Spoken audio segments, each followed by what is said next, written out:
On va démarrer, il est 11h05, hein, je pense qu'il est temps de démarrer. Donc, merci à tous d'être présents à ce webinaire, donc, qui a pour thème la mesure des rejets atmosphériques de mercure. Et pourquoi choisir le Merchem 300Z de SIC. Voilà, donc nous allons démarrer. Alors, quelques petites règles, comme je disais tout à l'heure, pour le confort de tous. Pendant la présentation, merci de laisser votre micro coupé. Merci d'éteindre votre caméra, c'est pas nécessaire pour l'instant. Vous pouvez utiliser la boîte chat pour poser vos questions, il suffit de cliquer sur cette petite icône dans le menu Webex. Et puis, bien sûr, merci d'adresser vos questions à tout le monde, comme ça tout le monde pourra profiter de vos questions. Et puis, nous répondrons à la fin du webinaire. Je vais vous présenter l'agenda, mais avant cela, Edouard, si tu peux... Edouard qui m'accompagne aujourd'hui pour présenter ce webinaire. Si tu peux te présenter, Edouard. Bien sûr. Bonjour à tous. Merci de participer à ce webinaire. Je suis Edouard Dehaye, je suis le branch manager de l'incinération chez SIC. Et si tu peux te présenter également, Stéphane. Merci Edouard. Donc moi, je suis Stéphane Mabec, donc je suis responsable du développement de la gamme analyseur et débit pour le marché français et Maghreb. Nous accompagnent également aujourd'hui des collègues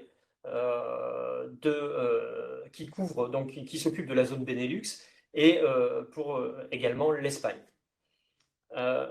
L'agenda, brièvement, on commencera par une présentation du groupe SIC et on rentrera dans le vif du sujet avec la mesure en continu du mercure. On verra brièvement un rappel de la réglementation, des challenges pour cette mesure de mercure. On décrira ensuite la mesure en continu SIC et bien sûr, objet principal de ce webinaire, notre retour d'expérience sur les installations déjà réalisées par SIC. On terminera par les services SIC, également pour l'exploitation de ce type de matériel. Et puis viendra la conclusion, et bien sûr, on sera, Edouard et moi, à votre disposition pour répondre à toutes vos questions.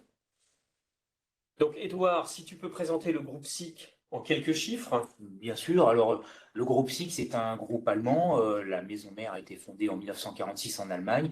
Et en quelques chiffres, aujourd'hui, il y a un peu plus de 11 000 employés à travers le monde. C'est un groupe qui réalise pas loin des 2 milliards d'euros de chiffre d'affaires, puisque comme vous le voyez en haut à gauche, on est à 1 milliard 964 millions d'euros de chiffre d'affaires. Le groupe dépense tous les ans un peu plus de 10% en recherche et développement. Vous voyez en bas à droite, 210 millions d'euros de dépenses en R&D, ce qui permet d'employer 1406 chercheurs, donc employés en R&D. Eh bien, Stéphane, si tu peux peut-être nous présenter les domaines d'activité du groupe SIC. Alors, les domaines d'activité du groupe SIC que vous voyez ici, c'est la détection dans le milieu industriel, dans le manufacturing, les barrières de sécurité, enfin les systèmes de sécurité également dans le milieu industriel, la gamme analyse dont fait partie le Merchem 300Z, donc principalement une gamme analyse dédiée aussi aux industries pour la mesure à l'émission, mais également en process, la gamme débimétrie, principalement utilisée pour le comptage gaz naturel, et puis d'autres applications du type système d'identification pour la logistique, système aussi de mesure de déplacement également pour les applications principalement logistiques, l'identification, la mesure, avec ici, vous voyez, des capteurs RFID pour la traçabilité, une gamme instrumentation également pour l'industrie, et puis des solutions pour tout ce qui est logiciel et donc industrie 4.0. Édouard, si tu peux brièvement parler de la position internationale de SIC dans le monde. Bien sûr, donc comme vous le voyez, on va vous envoyer un résumé de la présentation en PDF ultérieurement. Comme vous le voyez, c'est un groupe de présence mondiale, donc en vous adressant à un groupe de présence mondiale, en fait, eh bien, on est à même de traiter tous vos projets, même internationaux. Merci. On va rentrer maintenant dans le vif du sujet, qui est donc la mesure des rejets atmosphériques de mercure. Alors, un petit rappel en premier temps sur la réglementation, puisque la mesure de mercure, c'est pas quelque chose, enfin la volonté des autorités de réduire les émissions de mercure, c'est pas quelque chose de nouveau, puisqu'il existait déjà une réglementation européenne depuis plusieurs dizaines d'années pour les installations, en particulier de grandes installations de combustion, qui utilisent de la lignite, et les incinérateurs de déchets. En revanche, jusqu'à peu, il n'y avait pas de mesures continues obligatoires sur l'ensemble de l'Europe. Il s'agissait des mesures ponctuelles et cette limite à ne pas dépasser, cette valeur limite à ne pas dépasser était de 50 microgrammes par mètre cube de gaz rejeté. Quelques pays, comme l'Allemagne, en revanche, depuis plusieurs dizaines d'années, avaient décidé d'avoir des réglementations locales plus strictes, et notamment sur les incinérateurs, les centrales thermiques, les cimenteries, où là, la mesure en continu était déjà effective, avec une VLE en moyenne jour, donc valeur limite d'émission en moyenne jour de 30 microgrammes par mètre cube, et une VLE sur la demi-heure à 50 microgrammes par mètre cube. Ce qui explique aussi que SIC a développé déjà depuis plusieurs décennies des analyseurs de mercure, puisque le marché local le demandait, mais également un marché comme les États-Unis était aussi demandeur de mesures en continu pour les rejets atmosphériques. Récemment, pour l'incinération, il y a eu une révision des meilleures techniques disponibles et ces conclusions ont été publiées dans les documents brefs. Le document bref pour l'incinération date de 2019 avec une application donc en droit national, enfin bon, pour tous les pays européens, à 2023. Alors, pour répondre donc à cette nouvelle exigence européenne, un arrêté français a été publié le 12 janvier 2021 et qui reprenait donc les exigences de la réglementation européenne, à savoir la mesure en continu du mercure, avec une valeur limite d'émission journalière, en moyenne journalière, à 20 microgrammes par mètre cube dans les périodes normales de fonctionnement. Une autre obligation imposée aussi par la réglementation nationale, c'est le fait que l'indisponibilité des systèmes de mesure pour l'analyse du mercure est limitée à 500 heures par site d'incinération. Chose importante, ça veut dire que effectivement, l'analyseur de mercure doit être quasiment continu sur toute l'année, puisque ce compteur de 500 heures est par an. À noter, chose importante qu'on rappelle régulièrement, mais c'est très important, Edouard, c'est que quand on parle de VLE, donc valeur limite d'émission sur le mercure, on parle de mercure total. Or, en incinération, dans les fumées, le mercure est souvent combiné à des atomes de chlore. Voilà. Donc, cela veut dire que si l'on veut mesurer les mercures totaux, il faut bien que l'on convertisse une partie de ces molécules en mercure totaux, en mercure élémentaire, puisque la plupart, à 80% à peu près, sont combinés. Donc ça a son importance, vous verrez, dans notre présentation du produit SIC par la suite. Alors, mesurer le mercure, c'est challenging, on va dire, parce que il y a beaucoup de contraintes pour mesurer ce mercure, et Edouard va les lister avec vous. Oui, alors quels sont les challenges, comme tu l'as dit Stéphane, tout à fait. Le premier, c'est que la valeur limite d'émission, elle est extrêmement faible. On l'a vu dans la présentation, un maximum de 20 microgrammes par mètre cube en valeur journalière. Alors je rappelle, le microgramme, c'est le millième du milligramme, ça veut dire qu'on va réaliser des mesures au millième de ce qu'on fait sur les autres composants. On voit déjà le premier challenge, c'est quand même compliqué. Le deuxième, c'est que pour abattre le mercure, on va devoir améliorer ou ajouter une partie de traitement de fumée afin d'abattre le mercure total gazeux, donc une action sur le process. Le troisième challenge, ensuite, c'est qu'on doit faire une mesure directe du mercure total. Donc cette mesure, elle doit être fiable. On a vu, c'est des valeurs très faibles. Elle doit être continue. C'est une mesure qui doit être rapide aussi pour pouvoir agir sur le traitement des fumées en direct, et une mesure disponible. Le quatrième challenge, c'est qu'on va être confronté à des fortes variations, effectivement, en fonction des matières incinérées. On peut se retrouver avec des pics qui apparaissent dans le process, puis à la cheminée. Plus pour les molécules de mercure, donc dans les fumées qui vont traverser tout le traitement des fumées, on va devoir faire face à des phénomènes d'absorption et de désorption dans le process. Et enfin, dernier des challenges, la régulation de procédés, c'est-à-dire que sur certains incinérateurs, on va devoir ajouter des analyseurs pour mesurer le mercure sur les gaz bruts, et cette mesure devra être continue et rapide pour avoir le temps d'avoir une vraie action, Mhm. peut-être sur l'injection des réactifs, et donc réguler le procédé. Donc, en résumé, les challenges, on va devoir réaliser une mesure directe, continue et rapide du mercure total gazeux. Alors, merci Edouard pour avoir listé ces challenges. Donc, la conclusion, c'est qu'on doit avoir une mesure directe, continue et rapide du mercure total. En solution, il n'y en a pas énormément. C'est que on va devoir faire une mesure spectrale qui va permettre d'assurer cette mesure continue et rapide.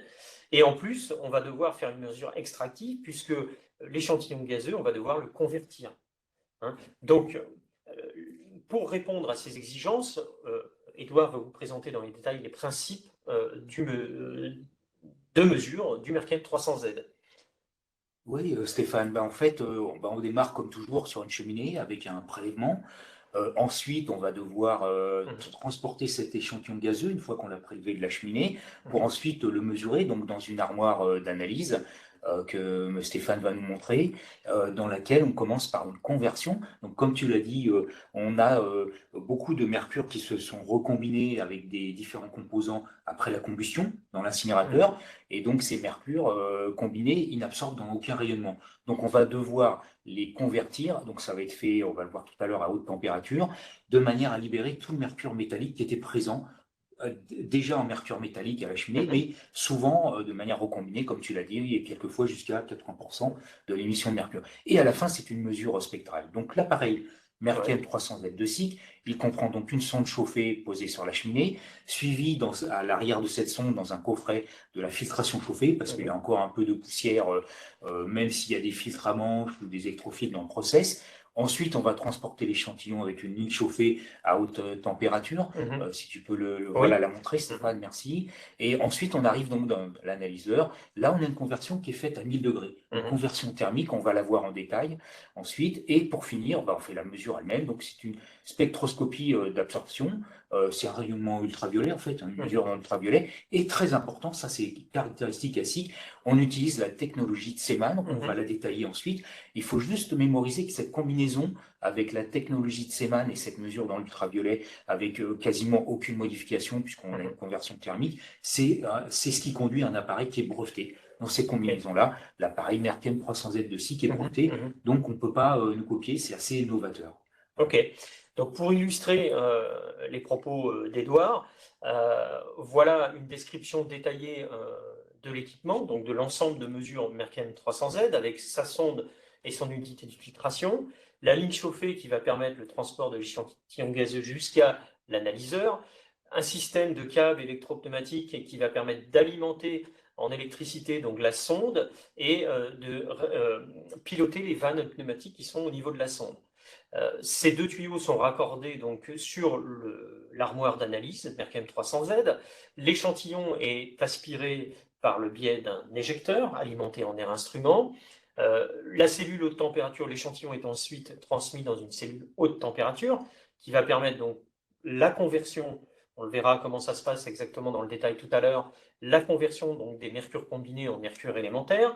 Et la partie optique qui, elle, contient un émetteur, une lampe UV avec un récepteur pour faire la mesure donc, spectrale, des électroniques qui vont permettre de piloter l'ensemble du système, la distribution d'air pour alimenter l'éjecteur, à la fois l'éjecteur et puis pour piloter le système de prélèvement.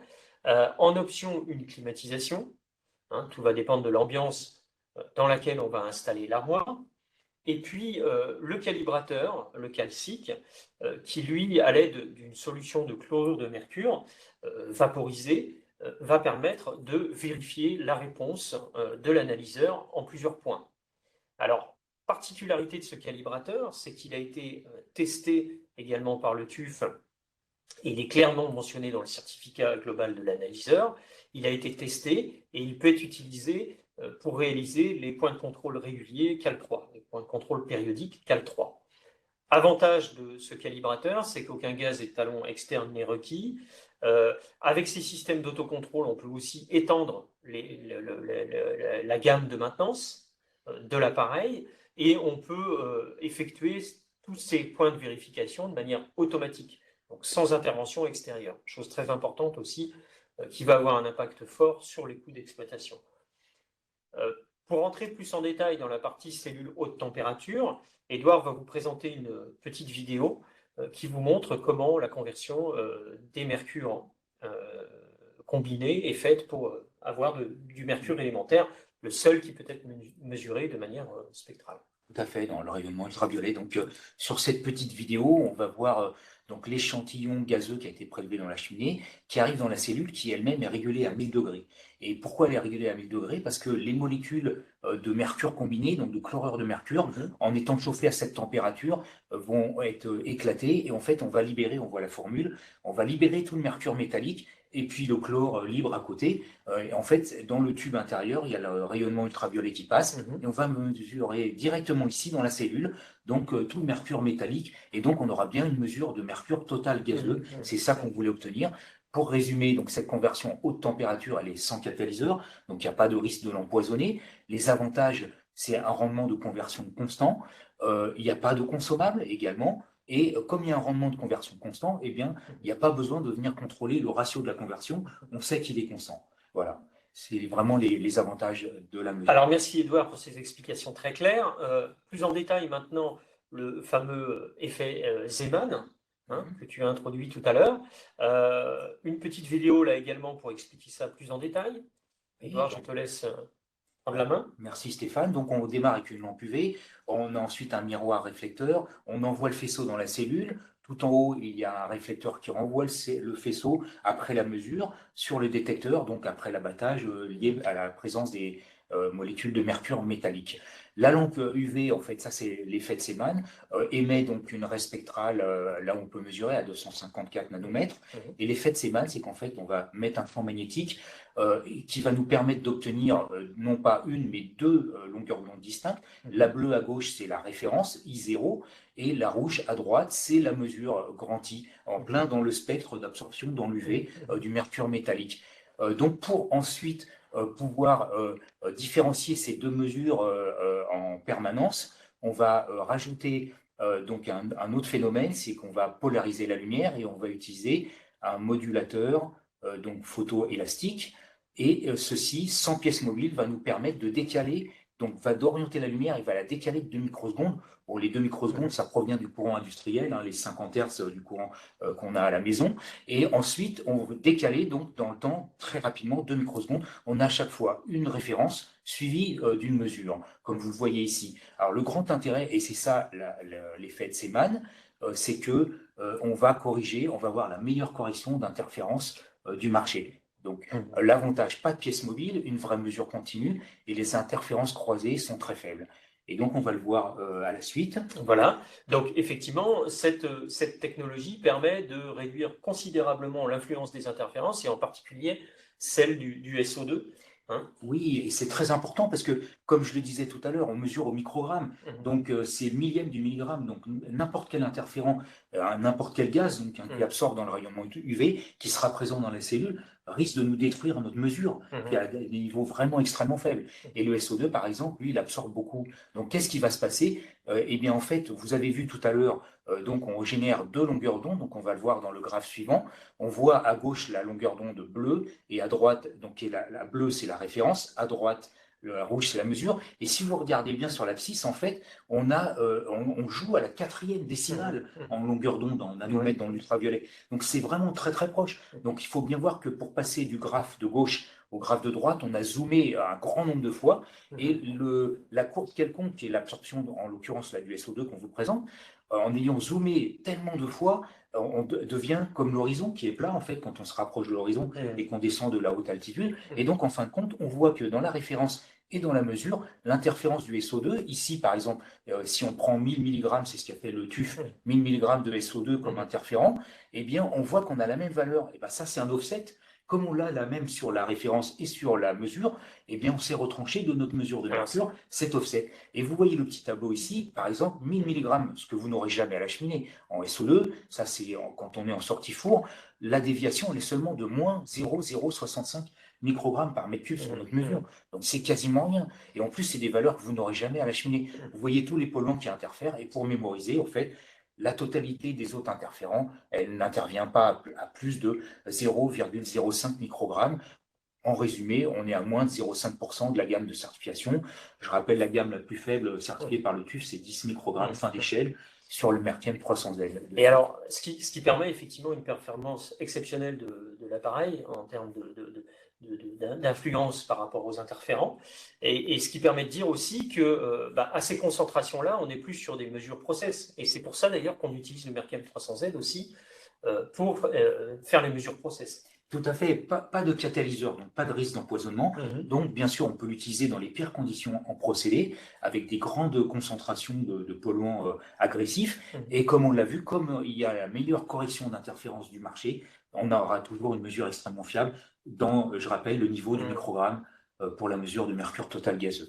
Ok, donc on a vu en détail comment fonctionnait le Merkem 300Z et sa particularité justement avec l'effet Zeeman qui lui permet d'être assez polyvalent et d'être très, très performant sur la mesure. Maintenant, on souhaitait vous faire partager aussi dans le cadre de ce webinaire des expériences terrain, des projets qu'on a réalisés. On a pris en exemple un projet qu'on va vous présenter, mais il faut préciser aussi, Édouard, que l'expérience du Merkem 300Z n'est pas nouvelle chez SICK. Puisque l'analyseur a été développé et produit à partir de 2011. En 2020, avant donc que les nouvelles réglementations européennes et nationales arrivent, on avait déjà 225 unités produites par nos usines, donc une grande expérience du matériel, un matériel fiabilisé, forcément. En France, nous avions déjà 19 Merkem 300Z installés avant l'arrivée de ces réglementations, en cimenterie, sur les incinérateurs de déchets industriels, principalement, mais aussi sur quelques incinérateurs d'ordures ménagères, à la fois en SEMS et en process.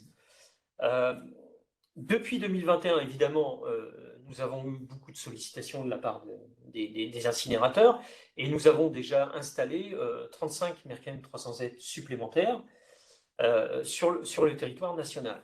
Alors, en incinération. Oui, en incinération, uniquement. Oui, tout à fait. On souhaitait donc faire partager la réalisation, enfin ce que nous avions réalisé sur un site. Il s'agit du site IDEX Environnement, donc un incinérateur avec 2 fours de 7 tonnes situé aux alentours de Dinan.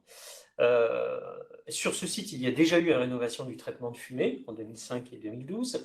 Le process, alors brièvement, cet incinérateur donc, fonctionne avec un dépoussiéreur, sortie chaudière, avant un laveur 2 étages, qui va permettre de faire donc, le traitement de fumée, plus un traitement de dénox.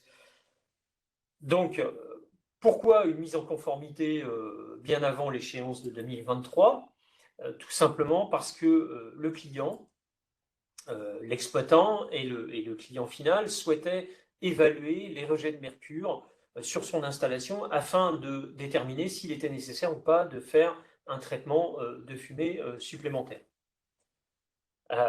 SICK a fourni 2 analyseurs Merkem 300Z. C'était un projet clé en main, donc SICK a fourni aussi l'intégration, l'installation et a proposé un contrat de service sur 10 ans. Le premier ici, témoignage du directeur du site que vous pouvez lire. En fin de compte, le choix était, ce qui était déterminant pour le client, pour le choix de SICK, c'était la technologie, simple, éprouvée.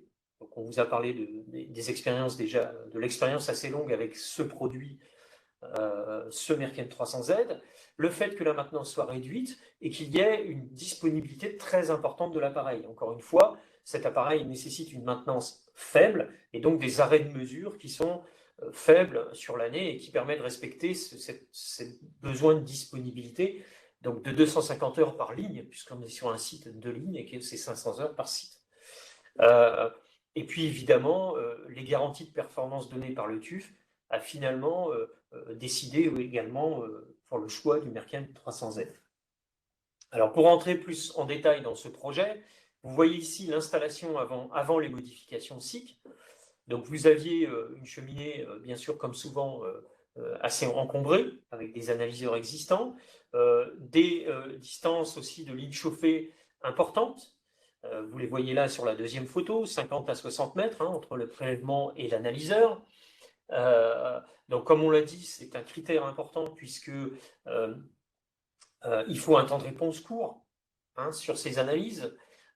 Donc le choix du Merkem 300Z a été aussi, enfin, la caractéristique du Merkem 300Z par rapport à ces longueurs de ligne et au temps de réponse a été aussi très important. On a vu qu'il avait une dynamique de mesure très élevée tout à Une l'heure. dynamique de mesure très élevée. C'est un plus. Un prélèvement qui se fait à 300 litres/heure sur l'appareil, une conversion qui ne fait pas perdre de temps, donc une mesure très rapide et directe, et donc avec des temps de réponse qui sont donnés par aussi le TÜV, de l'ordre de 100 secondes.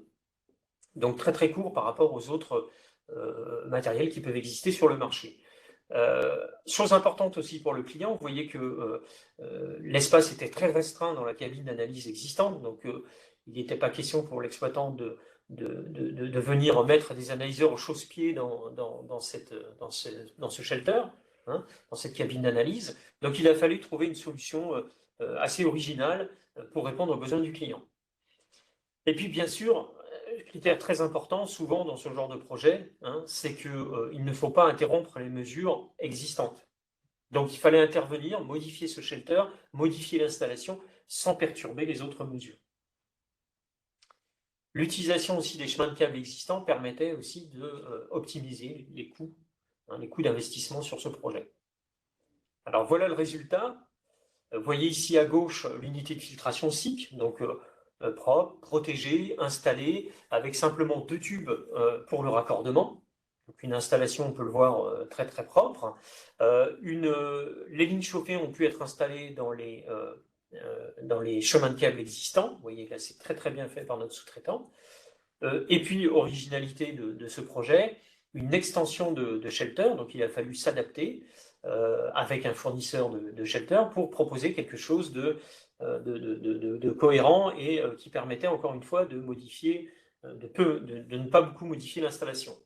Vous voyez ici l'intérieur du shelter avec les deux Merkem 300Z, donc l'installation qui permet un accès aisé et qui laisse de l'espace aussi pour les interventions. Une autre vue des analyseurs. Là, l'analyseur avec la porte ouverte, vous voyez, là aussi, l'armoire a été conçue pour permettre un accès facile aux équipes de maintenance. On voit tout de suite où se situent tous les différents éléments de l'appareil et tout est accessible.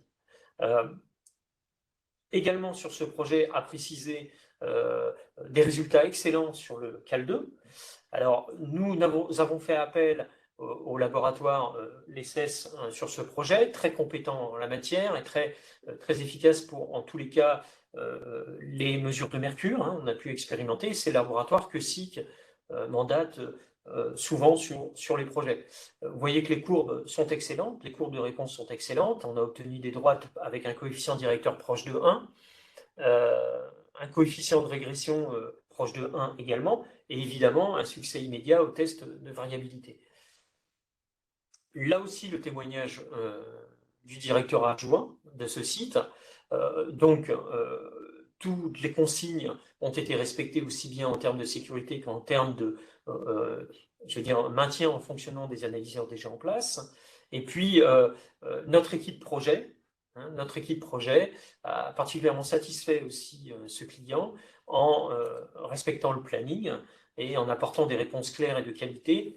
Notre équipe projet est évidemment très expérimentée sur ce genre de matériel et d'installation.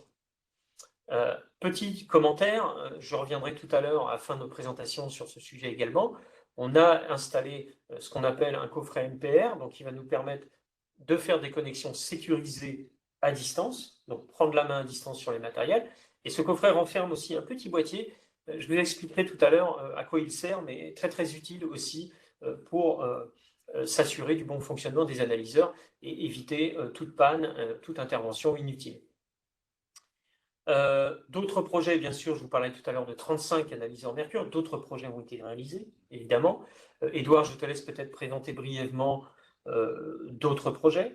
Oui, alors on va voir quelques exemples à travers de quelques photos.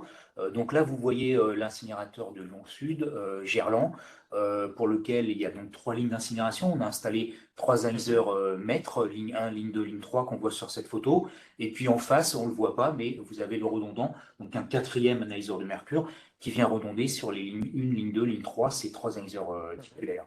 Ensuite, ici, les 3 photos à droite, on voit l'incinérateur de Limoges qui est encore à 3 lignes d'incinération. On voit une sonde installée sur l'une des cheminées. La petite photo à droite, bah, c'est les lignes chauffées qui redescendent des passerelles pour aller jusqu'au shelter qui est un peu plus bas. Et la dernière photo, c'est la vue intérieure du shelter avec les 3 analyseurs titulaires Merkem 300Z. Et également sur la paroi du fond, à nouveau le petit boîtier Meeting Point Router, le MPR dont tu parlais, Stéphane. Et pour terminer, un autre projet avec ici une armoire, donc celle qu'on met en extérieur quand on a besoin de réguler la température interne de l'armoire. Donc on met cette option, ce climatiseur. Et là, c'est l'armoire qu'on appelle donc modèle outdoor, qui est en aluminium peint, donc qui ne peut pas se corroder et qui est climatisé. Donc on peut l'installer dans des ambiances assez corrosives, c'est intéressant. Merci Edouard. Alors, chose importante aussi, on voit effectivement que les matériels sont très bien intégrés parce qu'avec nos installateurs agréés, on fait des installations très propres. On voit aussi les lignes chauffées là, très bien installées, comme sur le site de Taden. Alors, une fois que tout ça est installé et bien installé, il ne faut pas oublier non plus l'aspect service, hein, l'aspect entretien de ces matériels qui est capital pour l'exploitant. SICK, grâce à son organisation, et effectivement, on a une organisation service aussi très développée sur le territoire français, puisqu'on a 14 techniciens qui sont répartis un peu partout sur le territoire, avec une organisation service locale, donc pilotée par aussi une équipe locale au siège ici à Aymerinville. La maintenance sur ce type d'équipement, on vous l'a dit tout à l'heure, est faible. Hein. Le Merkem 300Z a été conçu aussi pour réaliser. Et là, je vais vous montrer une petite vidéo qui montre effectivement l'entretien qui est à faire sur ce matériel de manière régulière. Vous voyez que l'accessibilité à tout ce qui est filtration, changement de joint d'étanchéité est très aisée au niveau de la cheminée. On a des outils aussi de diagnostic logiciels qui permettent d'aller très vite, d'accélérer aussi les périodes de maintenance, enfin les durées de maintenance. Vous voyez, là c'est la partie éjecteur très accessible, ça se démonte, ça se remonte facilement. Nos techniciens, effectivement, avec ces logiciels aussi, font des diagnostics très rapides. Tout est pilotable par l'écran, par le clavier sur la porte de l'analyseur. Et là, de nouveau, vous avez vu notre boîtier MPR qui, lui, permet des connexions à distance et qui permet aussi de surveiller l'équipement. Grâce à ces équipements, d'ailleurs, qu'on appelle les services digitaux, grâce à ces prestations, on peut étendre la période de maintenance de 6 mois à 1 an. C'est-à-dire que jusqu'alors, on faisait des interventions sur site tous les 6 mois. Grâce à ces équipements qui vont venir surveiller en permanence l'état de l'analyseur, on va pouvoir étendre ces maintenances. Donc ça veut dire moins de coûts d'exploitation. Et le fait de surveiller va nous permettre aussi de réduire les événements imprévus, donc les événements de panne. Ces outils de diagnostic distant permettent aussi une meilleure efficacité dans nos interventions, puisque avant d'intervenir sur le site client, on va avoir une information très détaillée sur l'état de l'analyseur. Donc ces interventions, et là pour vous montrer, voilà ce qu'on peut obtenir comme information en permanence, des informations en continu qu'on obtient en permanence sur les analyseurs et qui permettent de pousser très très loin les diagnostics et d'être surtout alerté en cas de dérive d'un de ces paramètres. On peut vous montrer d'ailleurs en live certains analyseurs hein, qui sont installés chez nos clients. Vous voyez ici que sur un site, vous avez donc 2 Merkem 300Z. Il suffit d'avoir un accès à Internet et d'avoir les accès et vous pouvez vous connecter et diagnostiquer en live tous les paramètres de l'analyseur avec des données historiques. Je vous prends un exemple ici, vous avez ici le débit d'aspiration de l'échantillon gazeux. Vous voyez qu'il est très stable depuis déjà plusieurs semaines, donc pas d'inquiétude, il n'y a pas d'encrassement au niveau du système de filtration. Si jamais d'ailleurs cette valeur venait à baisser, nos techniciens seraient alertés, notre support technique serait alerté et ce serait signalé au client qui pourrait faire une intervention par lui-même, donc éviter une intervention SIC. Ça pourrait être également planifié bien longtemps à l'avance en fonction de l'évolution de cette valeur. On peut aussi mieux gérer nos plannings. Et s'il y a un défaut de ce débit de prélèvement, est-ce que je peux être alerté, par exemple, sur mon téléphone portable? Oui, bien sûr. Alors, effectivement, tous ces outils-là sont accessibles simplement par une adresse web. Hein. Donc, il suffit de donner les accès aux personnes qui peuvent éventuellement intervenir et qui sont amenées à surveiller ces équipements. Et on peut aussi programmer des alertes automatiques vers n'importe quel outil qui est connecté à Internet. Donc, soit mon téléphone portable, soit un email, par PC, exemple. un email, on peut recevoir des informations par email. Donc, vous voyez, grâce à ces outils, on arrive à optimiser, à réduire nos interventions, donc à optimiser les coûts d'exploitation pour nos clients. Alors, on arrive à la conclusion de ce webinaire. Édouard, pour résumer tout ce que nous venons de dire, je te laisse la main. Merci. Ben, en conclusion, donc, pour résumer, le groupe SIG, c'est un groupe mondial avec une organisation locale. Tu peux rappeler les effectifs de SIG France, peut-être, Stéphane? Alors, pour la partie SIG France, c'est en France 150 personnes. Pour la partie, la partie analyseur et débit, donc ce qu'on appelle chez nous Process Automation, c'est environ 35 personnes, dont une grande majorité pour le service. Donc, on a 25 personnes, une équipe de 25 personnes pour gérer la partie service. Et combien d'ingénieurs service sur le terrain? Alors, ingénieurs service, je l'ai dit tout à l'heure, 14 qui sont répartis sur tout le territoire. Quand je dis service, je parlais aussi, je rectifie, je parlais aussi de l'équipe projet. Parce que vous l'avez vu tout à l'heure, nous donnons satisfaction à nos clients grâce à nos chefs de projet qui suivent de manière très rigoureuse la réalisation des projets après commande de nos clients. On va continuer dans les conclusions. Et donc, après la présence mondiale, c'est également l'expérience de SIG, donc pour les mesures à l'émission et également le mercure. Ça fait longtemps, ça fait plusieurs décennies qu'on est dans la mesure de mercure. Donc, SIG n'est pas un débutant. Comme vous le savez, SIG possède toute la gamme de la mesure à l'émission et également en procédé, comme on va le voir. Voilà, donc toute la gamme et les solutions, également des mesures en procédé. On a vu tout à l'heure la mesure de mercure aussi en procédé, pour anticiper les pics avant qu'ils arrivent à la cheminée. Et puis, en conclusion, avec les services innovants, on obtient des coûts d'exploitation réduits pour nos clients, et ça, c'est vraiment important. Écoutez, en tous les cas, merci pour votre participation. Merci pour vos questions. Encore une fois, n'hésitez pas à aller sur notre site internet, vous trouverez énormément d'informations. Et n'hésitez pas non plus à nous contacter, Édouard ou moi. Vous avez nos coordonnées dans la présentation. Donc voilà. Merci, bonne journée à vous. Merci à tous, merci beaucoup. Et très bonne journée à vous tous. Merci, au revoir. Au revoir.